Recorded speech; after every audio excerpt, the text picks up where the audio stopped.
Hey YouTube, what's up? It's CS back here with another installment, and here are my picks for UFC on FX Guillard versus Miller.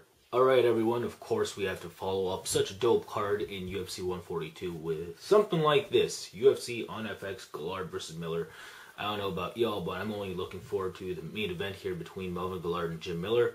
I think that's definitely a quality main event between two marquee lightweights, two guys who I think have a lot of prestige left, although they, of course, lost their last respective bouts each. But, whatever. I'll watch the rest of the card. It is free MMA. So, yeah, let's get to it. Of course, my preliminary card picks are in the description below, so go check those out. But let's start off with the first bout of main card between heavyweights Pat Barry and Christian Warcraft. Alrighty, folks, here we go with a tomato can heavyweight matchup kicking off the main card. Of course, you have Pat Barry on one side, who's the striker, and on the other side, you have Christian Warcraft, the grappler. Now, the story of this bout will be, can Pat Barry keep the bout standing? Because if he does, he pretty much wrecks Christian Warcraft. Christian Warcraft is zero threat in the mid-range or long-range striking game, in my opinion. He doesn't exactly have good power, and, his striking technique is, piss poor. Where Pat Barry, he has solid, pretty devastating leg kicks. His combinations are pretty good. He has solid power in both hands, and if he hits you, he can possibly follow you up with more punches after you fall down, and then that could be lights out via TKO for Pat Barry. But Christian Warcraft, if he just gets one submission hold on Pat Barry, that's it. Body bag, because I don't think I've ever seen Pat Barry get out of any submissions, ever. And to me, that's really his biggest weakness. His takedown defense, I'll give him that, is pretty good. I think it is underrated. He has a low center of gravity, so it's kind of hard to take him down. And I think if Christian Warcraft tries to go for a double leg, he'll be unsuccessful. He's not exactly strong or explosive as a heavyweight. And that's kind of surprising because he's 6'6", 260, so I think he'd be, good enough to bull rush and just take down some people. But I just don't see that happening to Pat Barry personally. But again, if he just gets one submission hold on Pat Barry, like a standing guillotine or something like that, I think it could be lights out for Pat Barry, for real. But if Christian Warcraft is somehow able to take down Pat Barry, again, it's over. It's over. But I just don't think it's going to happen. I think a combination knockout from Pat Barry is more likely. I think he'll be able to keep it standing, use solid leg kicks, solid punching combinations, and maybe even knock out Christian Warcraft with one punch. But Warcraft has a solid chin. I'm just going to say TKO via punches for Pat Barry. I think it happens late first round. So again, Pat Barry via TKO punches. Alrighty, folks, now let's move on to that bantamweight bout between Mike Easton and Jorge Papazian.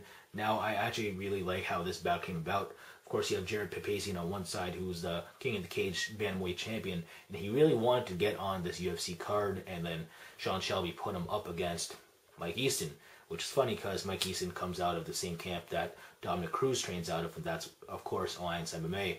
And Jorge Papazian talks some smack about Dominic Cruz not too long ago, how he's not that exciting and he only fights to win. So, yeah, now they put him up against one of Dominic Cruz's boys in Mike Easton.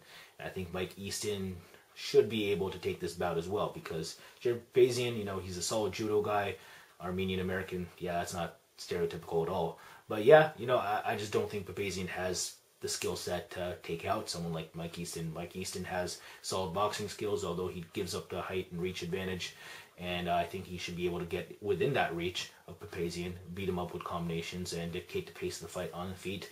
But ultimately, I see this going to the ground where I think Easton is most superior, where he's solid at jiu-jitsu. He's a BJJ black belt under Lloyd Irvin, and I think he should be able to lock up some submission sometime within round 1 or 2. So yeah, I don't think it's going to take him that long. I think Mike Easton's a pretty solid prospect, and Jorge Papazian, I know he has aspirations of moving on to flyweight, so I think Mike Easton's going to send him down there. I think Mike Easton's just a little bit too athletic and too skilled for him, so I'm going to go with Mike Easton, round 2 submission.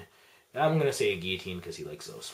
Alright, folks, now let's move on to that welterweight bout between Duane Bang Ludwig and Josh the Dentist Neer. I think it's a solid one, guys. You have Bang Ludwig, who will most definitely win this bout if it stays standing. Of course, the guy's like a kickboxing whiz.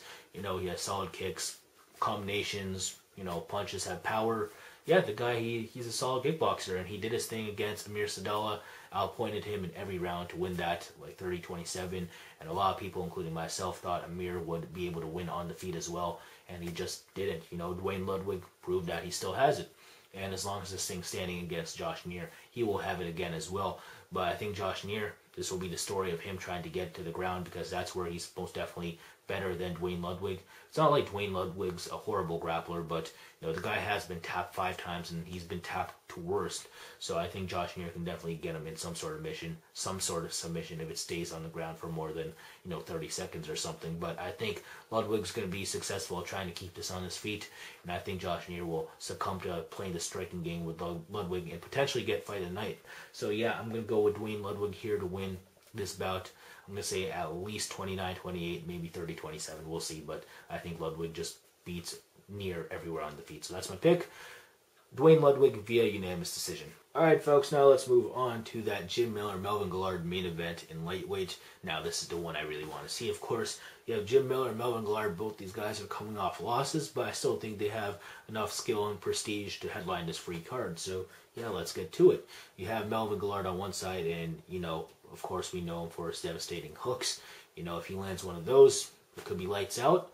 Or if you just fall down and you're still kind of awake, he'll hit you with more, and then it'll be lights out. So yeah, you just don't want to get hit by this guy, because, he'll put you to sleep. Of course, he has devastating knees as well. This guy is quite the stand-up fighter. But however, you can rock him like Joe Lozon did in that bout, and that was just ugly, because that's something we never questioned before, which was Melvin Guillard's chin.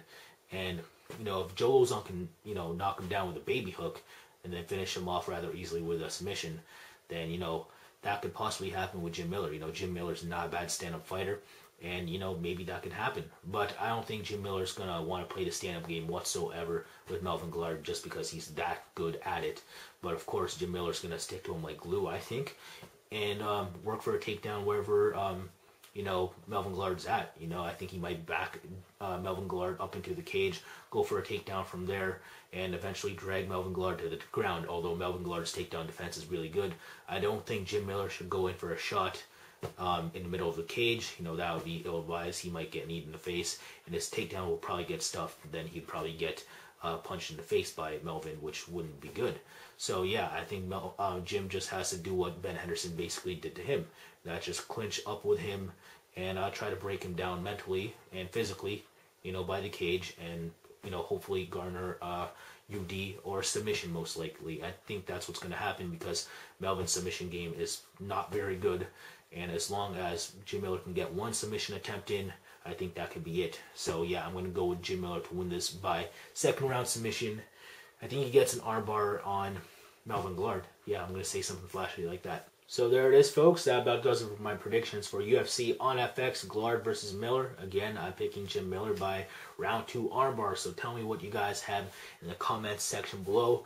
We'll see. Anything can happen. I think it should be a dope main event. But as for the rest of the card, I can just hope for exciting bouts, because, it's not like I care a heck of a whole lot of the guys on here. But we'll see. We'll see. Hopefully it's good. So again, deuces from all my supporters, bruises for all my haters. I will see you for our review after the event, and I guess that's it. So take care.